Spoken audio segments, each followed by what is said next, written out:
لبيك اللهم لبيك. بسم الله الرحمن الرحيم. الحمد لله نحمده ونستعينه ونستغفره ونؤمن به ونتوكل عليه ونعوذ بالله من شرور انفسنا ومن سيئات اعمالنا. من يهده الله فلا مضل له ومن يضلل فلا هادي له. ونشهد أن لا إله إلا الله وحده لا شريك له. ونشهد أن سيدنا ونبينا ومولانا محمدا عبده ورسوله. أما بعد، قال الله تعالى في القرآن الكريم: أعوذ بالله من الشيطان الرجيم. بسم الله الرحمن الرحيم.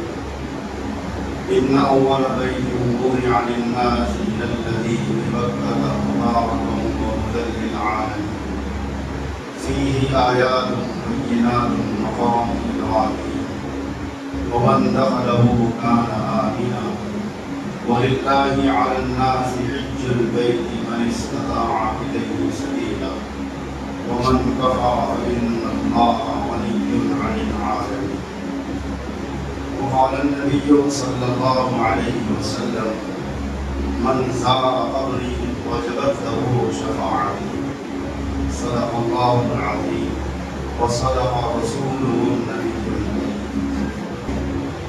محترم معزز بزرگوں، عزیز دوستوں، اللہ رب العزت اپنے بندوں کو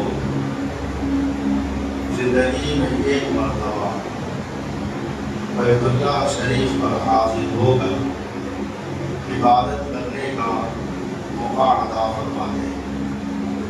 اسی عبادت کا نام حج ہے، اور حج اللہ کی طرف سے اللہ کے مومن بندوں پر، مسلمان بندوں پر، مومن بندیوں اور مومن بندوں پر زندگی میں ایک مرتبہ یہ فرض کیا گیا ہے. اللہ رب العزت نے اپنے کرم سے ہر حج کرنے والے کا ارادہ رکھنے والے اپنے در پر بلائے اور اس کے گناہوں کو معاف کرے.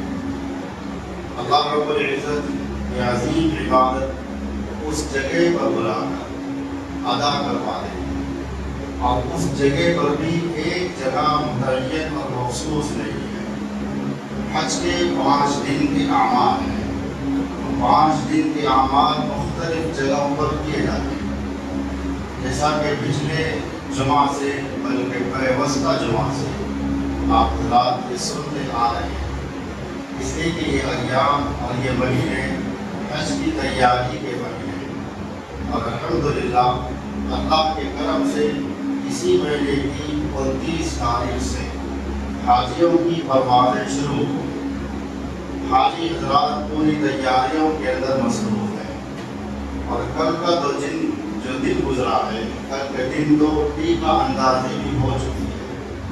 عازمین حج کو ڈرافٹ بھی پلائے جا چکے ہیں. حاجی حضرات حج کو جانے والی ماں بہنیں ہوں یا مرد حضرات پوری تیاری میں ہیں اور مصروف ہیں. کل کا دن بڑا ہلچل والا دن تھا اور بڑا ایک جشن کا ماحول تھا، اس لیے کہ مختلف جگہوں پر کل حاجیوں کی جتنی اور تیاری باقی تھی وہ تیاری مکمل ہو چکی ہے. جو کام باقی تھے وہ سارے کام کل ہو چکے ہیں. کل کا دن بڑا حرکت والا دن تھا، اور کل کے دن پر ایک نورانیت محسوس ہو رہی ہے. الحمدللہ.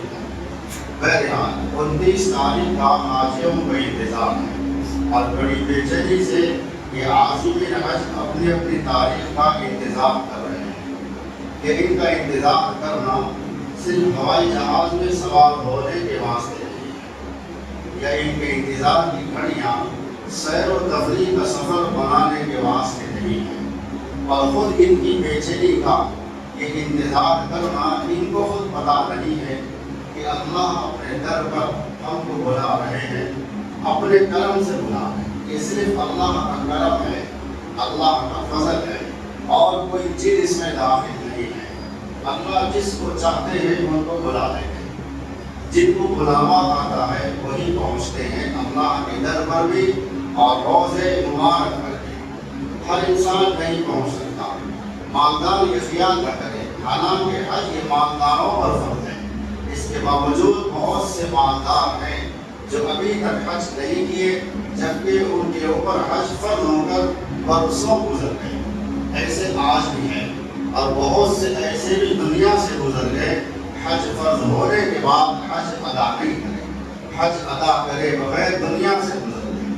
حج فرض ہو جانے کے بعد میں جو حج ادا نہیں کرتا, ان کے تعلق سے, ایسے لوگوں کے تعلق سے اللہ کے نبی صلی اللہ علیہ وسلم فرماتے ہیں, حج جس کے اوپر فرض ہو جائے تو حج اگر ادا نہ کرے تو وہ شخص یہودی ہو کر مرے یا نصرانی ہو کر مرے. اتنی خطرناک بددعا ہے اور اتنے خطرناک کلمات ایسے لوگوں کے لیے. محمد رسول اللہ ہمارے نبی رحمت للعالمین ہیں.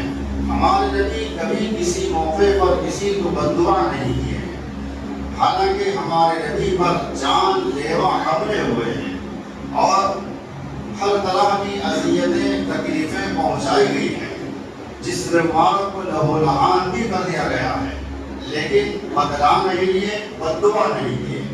اس موقع پر, حج کے موقع پر جن لوگوں کے اوپر حج فرض ہو چکا ہے, وہ لوگ اگر حج ادا نہیں کرتے ہیں تو ایسے لوگ یہودی ہو کر مرے یا نصرانی ہو کر مرے. اتنی خطرناک بددعا ہے. تو یہ اللہ کے نبی علیہ السلام کے زبان نبوت سے نکلے ہوئے کلمات ہیں. تو یہ اس شخص کو پہنچیں گے جو وہ شخص ایسی حرکت کرے گا. تو اللہ رب العزت اپنے در پر کیوں بلا رہے ہیں, اور وہاں مختلف مقامات پر کیوں بلا رہے ہیں, اور ہر حاجی ایک مخصوص لباس میں ہوا کرتا ہے, اور ایک ہی کلر کا لباس ہوا کرتا ہے. وہ لباس کیا ہے؟ 2 چادریں ہیں, 2 چادریں ہیں. تیسری چادر کوئی حاجی استعمال نہیں کر سکتا. اور آپ دیکھیں گے لاکھوں کا مجمع ہوگا, لاکھوں انسانوں کے سروں کا سمندر ہوگا, اور ہر انسان کے جسم پر جو 2 چادریں ہوں گی, وہ دونوں چادریں, وہ 2 دوال جس کو ہم احرام کہتے ہیں, وہ سفید کپڑے ہوں گے. اس میں کوئی کلر کا کپڑا نظر نہیں آئے گا. کلر والا احرام, کلر والی چادریں نظر نہیں آئیں گی, 2 سفید کپڑے نظر آئیں گے. انسان کا جب انتقال ہوتا ہے, اس کی جب تجہیز و تکفین کی جاتی ہے, اس کی تکفین سفید کپڑوں میں ہوا کرتی ہے. آج تک آپ نے نہیں دیکھا ہوگا, میں بھی نہیں دیکھا کہ کسی کو کلر والے کپڑوں میں اس کی تجہیز اور تکفین ہوئی ہو. دنیا کا آخری سفر ہے اور اللہ کی طرف رواں دواں ہے. ایک ہے بیت اللہ کی طرف رواں دواں ہونا, ایک ہے اللہ, اللہ کی طرف رواں دواں ہونا. دونوں موقعوں پر اس کے جسم پر جو لباس, جو کپڑے نظر آئیں گے, وہ سفید 2 چادریں نظر آئیں گی. وہ 2 سفید چادروں میں اللہ کی عبادت کرتے ہوئے, اللہ کے سامنے روتے ہوئے, اللہ کے سامنے گر گراتے ہوئے راستہ چل رہا ہے. زبان سے کیوں کہتا ہے, اے اللہ میں گناہگار ہوں, میں گناہگار ہوں, اے اللہ میں نافرمان ہوں. اپنی بلڈنگ سے بنا کی طرف لے جایا جاتا ہے. حاجی کی زبان سے یہ الفاظ ادا ہوتے رہنا چاہیے. سیر و تفریح کا مقام نہیں ہے, سیر و تفریح کا سفر نہیں ہے, سیر و تفریح کی طرح اوقات کو گزارنا نہیں ہے. وہاں ایک ایک لمحہ, ہر لمحہ روتے رہنا ہے, ہر سانس میں روتے رہنا ہے. آپ جس وقت اپنے گھر سے نکلتے ہیں, آپ کو تلبیہ پڑھنے کی تلقین کی گئی ہے. حجاج کرام کو, عازمین حج کو, عازمات حج کو تلقین کی گئی. آپ نیت کر لو, نیت کرنے کے ساتھ تلبیہ پڑھنا شروع کر دو. اللہ کے نبی صلی اللہ علیہ وسلم کا مبارک ارشاد ہے. اللہ کے نبی علیہ السلام فرماتے ہیں, جس کے حج میں, جس کے عمرے میں زیادہ سے زیادہ تلبیہ ہوگا, جتنی کثرت سے تلبیہ ہوگا, اس کا حج اتنا زیادہ مقبول ہوگا, اس کا عمرہ اتنا زیادہ مقبول ہوگا. لہذا تلبیہ کی کثرت رکھیں, تلبیہ کی کثرت رکھیں. اور جس وقت احرام کی چادریں باندھ لیں گے, نیت کر لیں گے, تلبیہ پڑھ لیں گے, ان 3 چیزوں کو ملا کر حج کی اور عمرے کی ایک نیت ادا ہوتی ہے. ان چیزوں کے مجموعے پر حج کی ایک نیت، ایک فرض ادا ہوتا ہے۔ تو اللہ کے نبی صلی اللہ علیہ وسلم فرماتے ہیں تلبیہ کی کثرت کرو، آپ تلبیہ پڑھتے ہوئے جائیں، تلبیہ پڑھتے ہوئے آپ کہیں بلندی پر چڑھتے ہیں، تلبیہ پڑھتے ہوئے چڑھیں، نیچے اترتے ہیں، تلبیہ پڑھتے ہوئے نیچے اتریں۔ الغرض آپ کے حج کا وہ ترانہ ہے، آپ کے حج کا ترانہ ہے، ترانے سے غافل نہیں ہونا چاہیے۔ آپ سفر اپنے گھر سے شروع کرتے ہیں، آپ کار میں بیٹھے ہوئے تلبیہ شروع کر دو ایئرپورٹ تک۔ ایئرپورٹ میں جب داخل ہوتے ہیں آپ کو بورڈنگ کارڈ لینا پڑتا ہے، بورڈنگ کارڈ کی کارروائی ہوتی ہے، آپ کو آپ کے گیٹ کا نمبر بتایا جاتا ہے، بچہ جی کے نام اس گیٹ کی طرف سے روانہ ہو جائے، آپ کو ویٹنگ ہال میں بٹھایا جاتا ہے، سارا ایئرپورٹ آپ کے لیے ویٹنگ ہال بنتا ہے۔ آپ اپنے پلیٹ کا انتظار کرتے ہیں، اپنے وقت کا انتظار کرتے ہیں، یہ سارے وقت میں بچہ جی کے نام تلبیہ پڑھتے رہتے ہیں، تلبیہ پڑھیں اور بڑی بے چینی سے منتظر اس بات کے، بڑی آرزو لے کر ہوتے ہیں کب پلیٹ سوار ہو جائے، کب پلیٹ پڑے گا۔ پلیٹ جب اڑنے لگتا ہے، پلیٹ میں جب بیٹھنے لگتے ہیں اور دل کی دھڑکنیں تیز ہونے لگتی ہیں، دل میں ارمان اور بڑھ جاتے ہیں، کب جلد سے جلد یہ جدہ پہنچے گا۔ مدینہ پہنچنے والے حجاج کرام مدینہ پہنچتے ہیں 29 تاریخ سے لے کر 13 مئی تک جتنے ہوائی جہاز حجاج کرام کو لے کر ہوائی سفر کریں گے، یہ سارے حجاج کرام 13 مئی تک مدینہ طیبہ کی طرف جائیں گے۔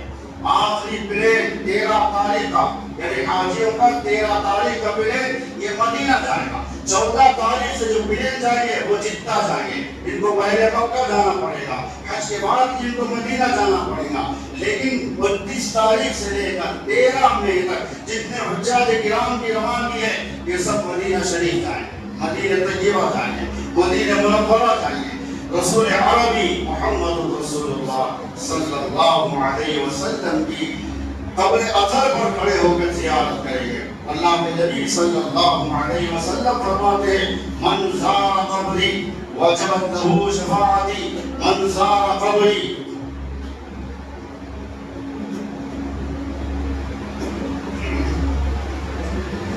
میرے عزیز دوستو، کتنا عظیم اور کتنا عظیم الشان، کتنا بلند و بالا سفر ہوتا ہے حاجی کا۔ حالانکہ عبادت حج فرض ہے مالدار مسلمانوں پر، جیسے نماز ہر عاقل بالغ مسلمان پر فرض ہے، ایسے ہی حج ہر عاقل بالغ مسلمان مالدار پر فرض ہے، مالدار پر فرض ہے۔ ادھر اللہ فرماتے ہیں جو میرے در پر آئے، جو بیت اللہ پر حاضری دے دے، جو بیت اللہ پر حاضری دے دے، جو بنا کے میدان میں حاضری دے دے، جو عرفات کے میدان میں تھوڑا سا وقت گزار دے۔ عرفات کا میدان حاجی کی مغفرت کی جگہ ہے، عرفات کا میدان حاجی کے مغفرت کیے جانے کی جگہ ہے، اللہ کی طرف سے رحم کیے جانے کی جگہ ہے، اللہ کی طرف سے حاجی کی ہر دعا کے قبول ہونے کی جگہ ہے۔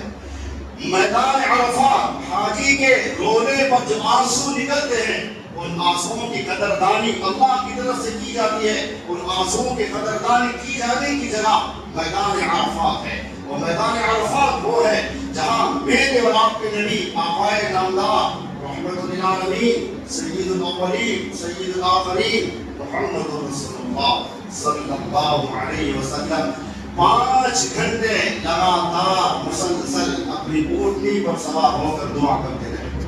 5 گھنٹے صحابہ پانی کے پیالے پیش کرتے رہے دعا کے دوران۔ اللہ کے نبی علیہ السلام کی زبان مبارک خشک ہو رہی تھی، اللہ کے نبی علیہ السلام کی مبارک بہت خشک ہو رہے تھے، اللہ کے نبی علیہ السلام کی آواز میں کچھ پستی آ رہی تھی۔ حضرات صحابہ بیکار ہیں، حضرات صحابہ بے چین ہیں، حضرات صحابہ بے قرار ہیں۔ میرے نبی میرے آقا 2 گھٹ پانی پیے، ہر صحابی کی تمنا نہیں، ہر صحابی کی آرزو یہ تھی، لیکن میرے نبی ہم سب کے نبی ایک لمحے کے واسطے چند قطرے تک پانی نہیں پیے، لگاتار دعا جاری ہے۔ وہ دعا کس کے لیے کی؟ اللہ کے نبی خدا کی قسم میرے عزیز دوستوں، میرے بزرگوں، اپنی ذات کے لیے نہیں کیے، اپنے بیوی بچوں کے واسطے نہیں کیے، اپنے اہل بیت کے واسطے نہیں کیے، اپنے خاندان والوں کے واسطے نہیں کیے۔ خدا کی قسم قیامت کی صبح تک ہمارے نبی کی جتنی امت پیدا ہوں گی ان امت کی اصلاح کے واسطے اللہ کے نبی علیہ السلام دعا فرمائے، امت کی اصلاح کے لیے، امت کے سدھار کے لیے، امت کی راحتوں کے لیے، امت کی سہولتوں کے لیے، امت کے پریشانیوں سے دور رہنے اور دور رکھنے کے لیے اللہ کے نبی علیہ السلام اپنی محبت کو دعا کے ذریعے سے نچھاور کرتے رہے۔ لیکن آج یہ بدبخت امتی ہے، یہ بدنصیب امتی ہے، آج جان بوجھ کر اپنے نبی، ہمارے نبی علیہ السلام کے طور طریقوں کو چھوڑ کر کسی دوسرے کے دشمنان اسلام، دشمنان مسلمان، دشمنان قرآن، باغیان خدا، باغیان نبی کی آج تہذیب کے دکھاوا بنے ہوئے ہیں، جبکہ ہمارے نبی اپنی امت کے حق میں دعا کرتے رہے۔ اب فیصلہ کر لو، ہم ہمارے نبی کے حق میں وفادار ہیں یا غدار ہیں، ہم فیصلہ کر لیں۔ ہم ہمارے نبی کی تعلیمات کے حق میں جو 5 گھنٹے وہاں کی تپتی ہوئی دھوپ میں، وہاں کی خطرناک دھوپ میں، میدان عرفات میں ہمارے نبی علیہ السلام کے ساتھ تقریباً 7 لاکھ صحابہ کا مجمع تھا۔ 7 لاکھ صحابہ حج میں ہمارے نبی علیہ السلام کے ساتھ تھے۔ 7 لاکھ صحابہ کا مجمع چاروں طرف بکھرا ہوا ہے، جس میں مائیں ہیں، جس میں بہنیں ہیں، صحابہ کی بیویاں، صحابہ کی بیٹیاں، اللہ کے نبی علیہ السلام موجود ہیں چاروں طرف۔ حضرات صحابہ کے نورانی چہرے سورج سے زیادہ چمکتے دمکتے، اور اللہ کے نبی علیہ السلام کا چمکتا دمکتا چہرہ 5 گھنٹے تک آپ اٹھے ہوئے ہیں۔ اور ایک روایت میں یہ ہے، اللہ کے نبی علیہ السلام اپنی بے چینی بے قراری میں ہاتھ اتنے دراز کر دیے، بغل مبارک نظر آنے لگی، اس ہاتھوں کو اتنا بلند دوبارہ کر دیے۔ یہ عاجزی کی نشانی ہے، یہ تواضع کی نشانی ہے، اللہ کی طرف لپکنے کی رغبت کرنے کی نشانی ہے۔ آج ہم دعا کے اندر، آج ہمارے اندر اگر رغبت پیدا ہوتی ہے، ہمارے اندر آج تمنا پیدا ہوتی ہے اللہ سے دعا کرنے کی، ہمارے ہاتھ یوں اٹھے ہوتے ہیں، پھر تھوڑی دیر کے بعد اور اٹھتے ہیں۔ جب اللہ سے قرب محسوس ہوتا ہے، ہمارے ہاتھ بھی ہمارے سروں کے برابر اٹھ جاتے ہیں۔ اللہ کے نبی علیہ السلام 5 گھنٹے تک اونٹنی پر بیٹھ کر دعا فرمائے۔ اونٹنی کیسے اٹھتی تھی؟ آئی برابر 1 سیکنڈ کے لیے حرکت نہیں کر رہی، ایسا محسوس ہو رہا ایک پتھر ہے، ایک چٹان ہے، ایک چھوٹا سا پہاڑ ہے جس پر اللہ کے نبی سوار ہے، اور اونٹنی ٹھہری ہوئی ہے، اپنے 4 پیر پھیلا کر ٹھہری ہوئی ہے۔ اللہ کے نبی علیہ السلام کی مبارک آنکھوں سے آنسو روا ہے، آنسو جاری ہے۔ میرے عزیز دوستو، آج ہم نبی کے اتنے نافرمان ہو گئے، اللہ کے نافرمان ہو گئے۔ آج پورے ملک میں نہیں، آج پوری دنیا میں مسلمانوں پر آفتیں ہیں، مسلمانوں پر مصیبتیں ہیں۔ پورے ملک کی، پورے ہندوستان کی سرزمین وسیع و عریض ہونے کے باوجود، کشادہ ہونے کے باوجود، آج ایک مخصوص طبقے کے لیے تنگ کر دی جا رہی ہے۔ یہ تنگ کرنے والی ان کی اور ان کی ماں کی جرأت نہیں ہے۔ یاد رکھو، یہ ہمارے بدعمالیوں کا نتیجہ ہے، اللہ سے رشتے توڑ لینے کا نتیجہ ہے۔ اللہ کے نبی علیہ السلام کی سنتوں کو، اللہ کے نبی علیہ السلام کی مبارک طریقوں کو اپنے ہاتھوں سے، دلوں سے، نگاہوں سے نکال کر پھینک دینے کا نتیجہ ہے۔ آج سروں کے اوپر موت سے پہلے موت منڈا رہی ہے، قیامت سے پہلے قیامت منڈا رہی ہے۔ آج پروٹیسٹ کر لو، احتجاج کر لو، ریالیاں نکال لو، کچھ بھی کر لو، بس سے بس ہونے والے معاملات نہیں ہیں۔ جب تک کہ تم اللہ سے اپنے آپ کو رجوع نہیں کریں گے، جب تک کہ تم اللہ کے سامنے گر گرائیں گے نہیں، جب تک کہ اللہ کے سامنے یہ نام کے پیشانی نہیں رکھیں گے، اللہ کو کلمہ پڑھنے والی قوم کے اوپر ترس نہیں آئے گا۔ یہ کلمہ پڑھنے والی قوم تہذیب ہونے والی ہے اپنے بدعمالیوں کی بنیاد پر۔ یہ اللہ کے نبی کا نام لینے والی یہ نام نہاد قوم ہے، نام نہاد مسلمان ہے، نام نہاد مسلمانوں کا نام نہاد اسلام ہے، نام نہاد ایمان والوں کا یہ نام نہاد ایمان ہے۔ ان کے ایمان کی ایک چنگاری دلوں کے اندر نہیں ہے۔ نام مسلمان ہے، خاندانی مسلمان ہے، برادری مسلمان ہے، طبقات کے اعتبار سے مسلمان ہے۔ خدا کی قسم، جو اصل میں مسلمان تھے دنیا سے گزر چکے، اس وقت دنیا میں کچھ چند ہوں گے اللہ والے، چند ہوں گے، مٹھی بھر ہوں گے۔ یہی زمانہ تھا، اسی زمانے کی طرف نبی رحمت للعالمین محمد رسول اللہ صلی اللہ علیہ وسلم نے فرمایا تھا، قیامت اس وقت تک نہیں آئی جب تک کہ قیامت کے قریب وہ زمانہ نہ آ جائے، جب تک کہ ساری دنیا کی باطل طاقتیں آپس میں ایک اور متحد ہوگا، مسلمانوں پر حملہ کریں گی، مسلمانوں پر حملہ کرنے کے واسطے سارے باطل ادیان ایک ہو جائیں گے۔ اللہ کے نبی علیہ السلام سے صحابہ نے دریافت فرمایا، یا رسول اللہ، اس زمانے میں کیا مٹھی بھر ہوتے مسلمان؟ کیا مسلمانوں کی تعداد صرف مٹھی بھر ہوگی؟ اللہ کے نبی علیہ السلام فرمائے، اے میرے صحابہ، مٹھی بھر تو تم ہیں، گنے چلے جانے والی تعداد تمہاری ہے. وہ زمانہ ایسا زمانہ ہوگا اربوں کروڑوں کروڑوں کی تعداد میں مسلمان ہوں گے. پھر اللہ کے نبی سے صحابہ نے بڑی حیرانی سے دریافت فرمایا یا رسول اللہ اتنی کثرت کے ساتھ اتنی کثیر تعداد میں مسلمان ہونے کے باوجود یہ حالات کیسے؟ اللہ کے نبی علیہ السلام فرمائے ان کے دلوں میں دو چیزیں آ جائیں گی جس کی وجہ سے وہ ان کو تباہی کی طرف لے جائیں گے. یا رسول اللہ یہ دو چیزیں کون سی ہیں؟ اللہ کے نبی علیہ السلام نے فرمایا ایک ہے حب الدنیا دنیا کی محبت. دوسری چیز ہے وہن ان کے دلوں میں آ جائے گا. وہن کے معنی موت سے بھاگنا بزدلی ان کے دل کے اندر آ جائے گا. دو چیزیں مسلمانوں کے اندر ہیں. حب الدنیا آج حج کرنے والے آج لاکھوں کی تعداد میں حج کر رہے ہیں لیکن حج کرنے سے پہلے ان کے اندر جو عادتیں جو طبیعتیں جو فطرت تھی حج کے بعد ہی وہی عادت وہی طبیعت ہے. کوئی تبدیلی نہیں ہے. حج کو جا رہے ہیں سیر و تفریح کر رہے ہیں پکنک کر رہے ہیں شاپنگ کر رہے ہیں عمرے کو جا رہے ہیں سیر و تفریح ہو رہی ہے.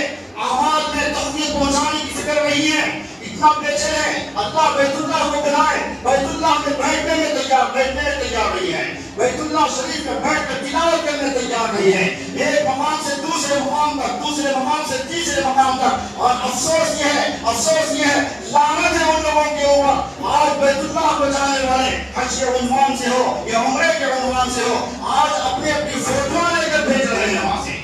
آج سمندروں کے پاس کھڑے ہو کر پارکوں میں کھڑے ہو کر وہاں کی خوبصورت سڑکوں پر کھڑے ہو کر دوستوں کے ساتھ مل کر کبھی کھانا کھاتے ہوئے کبھی دسترخوان کی فوٹو میں کبھی کار میں بیٹھ کر سفر کر رہے ہیں کار میں بیٹھ کر سفر کرنے کی فوٹو میں اپنے گھروں پر اپنے دوستوں کو آج بھیج رہے ہیں. آج ان کی فوٹو وائرل ہو رہی ہیں. خدا کی قسم وہ عمرہ نہیں ہے وہ حج نہیں ہے. لعنت ہے اللہ کی ایسے عمرہ کرنے والوں پر ایسے حج کرنے والوں پر. تبدیلی نہیں آ رہی ہے. اللہ تو بلا رہے وہاں پر اس کی زندگی میں تبدیلی آ. اللہ بلا رہے وہاں پر اس کو گناہوں سے میں دھل دوں. اللہ کے نبی علیہ السلام فرماتے ہیں عرفات کے میدان وہ میدان ہے اس میدان میں مغفرت کروں گا سارے حاجیوں. اور اللہ کے نبی صلی اللہ علیہ وسلم فرماتے ہیں جتنے حج کرنے والے حجاج کرام خواتین مرد جوان بوڑھے عرفات کے میدان میں سب حاضر ہوتے ہیں. یہاں تک کہ بیمار سے بیمار ہیں ہارٹ اٹیک والے کڈنی متاثر ہو گئے دل متاثر ہو گیا سارا جسم متاثر ہو گیا. حکومت کی طرف سے جو حج کمیٹی سے جاتے ہیں جو حجاج کرام اللہ وہاں کی حکومت کو اس معاملے میں جزائے خیر عطا فرمائے. وہ انتظامیہ وہاں کی ان کو مخصوص ایمبولینس کے ذریعے سے مخصوص گاڑیوں کے ذریعے سے دواخانوں سے نکال کر گاڑیوں میں سامان کر کے عرفات کے دن ان کو عرفات کے میدان سے گزار کر پھر دواخانہ لے جاتے ہیں. ان کا وقوف عرفات چھوٹنے نہیں دیتے. وقوف عرفات کی اہمیت یہ ہے کم سے کم گزر جائے کم سے کم عرفات کے میدان سے گزر جائے حق ادا ہو جائے گا فرض ادا ہو جائے گا. دواخانوں سے اٹھا کر لاتے ہیں. آکسیجن لگا ہوا ہوتا ہے گلوکوز لگے ہوئے ہوتے ہیں. اسی حالت میں پورے انتظامات کے ساتھ حاجیوں کو سرکاری ایمبولینس میں سوار کر کے وہاں کا پورا عمرہ اسٹاف سب کے سب ان بیماروں کے ساتھ ان پیشنٹوں کے ساتھ ہوتے ہیں میدان عرفات سے گزارتے ہیں. اس موقع اس میدان کے تعلق سے اللہ کے نبی علیہ السلام فرماتے ہیں حاجی یہاں پر یقین کر لے اس بات کا کہ اللہ میرے حج کو قبول کر لیے. ذرا بھی ڈاؤٹ اور شک نہ رکھے اپنے دلوں کے اندر حج کے قبولیت کے بارے میں. اگر ذرا بھی کوئی شک اور ڈاؤٹ رکھے گا اللہ کے نبی علیہ السلام فرماتے ہیں اس کا حج قبول نہیں ہوگا. ایک بات. دوسری بات اللہ کے نبی علیہ السلام فرماتے ہیں جو حاجی کا دعا کرتا ہے عرفات کے میدان میں وہ یقین کر لے اس بات کا اللہ میری ہر دعا قبول کر لیے. شک نہ کرے کہ میری دعا قبول ہوئی یا نہ ہوئی. اس کی دعا قبول نہیں ہوگی شک کرنے والے. لیکن یہ کس کا حج قبول ہوگا کہ کس کی دعا قبول ہوگی وہ حقوق و عبادت ادا کر کے گیا ہو. بہنوں کے بھائیوں کے پڑوسیوں کے قرضداروں کا قرضہ سب ادا کر کے گیا ہو. خاص طور پر بہنوں کا قرضہ دے کر گیا ہو اس کا حج قبول ہوگا ورنہ حج قبول نہیں ہوگا. ایک ہے اللہ کا ایک ہے بندے کا. اللہ کا اللہ معاف کر سکتے ہیں. رویا پلایا گر گرایا اللہ یہ غلطی ہو گئی آپ کا بھائی حج چھوڑا یہ حج چھوڑا اللہ آج معافی چاہتا ہوں توبہ کرتا ہوں ناظرہ کرتا ہوں بیچاری لگتا ہوں، اے اللہ آپ ہی ہے غفار، آپ ہی ہے گناہوں سے پاک کرنے والے، آپ ہی ہے۔ اللہ کو ترس آتا ہے، اللہ یہ فرماتے ہیں میرا حق ہے میں معاف کر دوں گا، اس کو اختیار ہے، لیکن بندے کا حق جب تک بندہ معاف نہ کرے اللہ معاف نہیں کرے، جب تک بندہ معاف نہیں کرے گا اس کا حج میں قبول نہیں ہوگا۔ میرے عزیز دوستو، ایام حج بڑے نورانی ایام حج ہوا کرتے ہیں، بڑے دلچسپ اور اللہ کی برستی ہوئی رحمتوں کو، نورانیت کو، روحانیت کو اپنے گناہگار آنکھوں سے دیکھ سکتے ہیں، اپنے گناہگار آنکھوں سے دیکھ سکتے ہیں۔ سچی پکی توبہ کر کے آئے اور حجاج کرام کو، عازمین حج کو، میں ہر حاجیوں کی تربیتی کیمپ میں میں کہا ہوں اللہ کے وہاں سے داڑھی رکھ کے جاؤ، داڑیاں بڑھا کے آؤ، داڑھی رکھ کر جاؤ، داڑھی بڑھا کر آؤ۔ کیوں؟ اللہ کے نبی علیہ السلام کے روضے مبارک پر حاضری کا موقع ملتا ہے۔ اتنے ہم گناہگار ہیں، ہمارے قدم گناہگار، نگاہ گناہگار، پیر گناہگار، اس کے باوجود ہمارے نبی کے قریب آنے کا موقع ملا، اتنا قریب کر لیا اللہ۔ اور ہمارے نبی علیہ السلام کیا فرماتے ہیں وہ بھی سنو، من زار قبری، جو میری قبر کی زیارت کیا، جو میری قبر کی زیارت کرتا ہے، وجبت لہ شفاعتی، میری شفاعت اس کے لیے واجب ہو گئی، قیامت کے دن میں اس کی شفاعت کروں گا، میرے اوپر واجب ہے۔ تو کس طرح پر جانا چاہیے؟ آج ہمارے چہروں پر ہمارے نبی علیہ السلام کی مبارک داڑھی نہیں ہے، ایسی حالت میں اللہ کے نبی کے روضے کے سامنے کھڑے ہو کر ہم یہ کہتے ہیں الصلاۃ والسلام علیک یا رسول اللہ، الصلاۃ والسلام علیک یا حبیب اللہ، الصلاۃ والسلام علیک یا نبی اللہ۔ یہ درود سلام پڑھتے ہیں، خدا کی قسم اللہ جانے، اللہ کے نبی علیہ السلام جانے، وہ پڑھنے والا جانے، وہ سلام اللہ کے نبی علیہ السلام قبول فرمائیں گے یہ کر فرمائیں گے، یہ الگ کر دیں گے، ہم کو نہیں معلوم، اللہ جانے، اللہ کے نبی علیہ السلام جاتے ہیں۔ عزیز دوستو، حج کو جا رہے ہیں، داڑھی چھوڑ کر جاؤ، جو جا رہے ہیں ان کو تلقین کرو، اللہ کے نبی علیہ السلام کی مبارک مزار پر حاضر ہونے کا موقع ملتا ہے۔ یہود، نصارا، کفار، مشرکین کے چہرے لے کر بن جاؤ، اپنے چہروں پر نور کو چھوڑ کر جاؤ، یہ نورانیت ہے، یہ نورانیت ہے، اللہ کے نبی علیہ السلام کی سنت ہے، سنتوں کی امام ہے۔ اللہ مجھ کو، آپ کو، ساری امت کو اور سارے عازمین حج کو ہمارے نبی علیہ السلام کی ہر سنت پر عمل کرنے کی توفیق نصیب فرمائے۔ اللہ سب کو ہدایتوں سے سرفراز فرمائے، ہر ایک کی جہالت کو دور فرمائے۔ وآخر دعوانا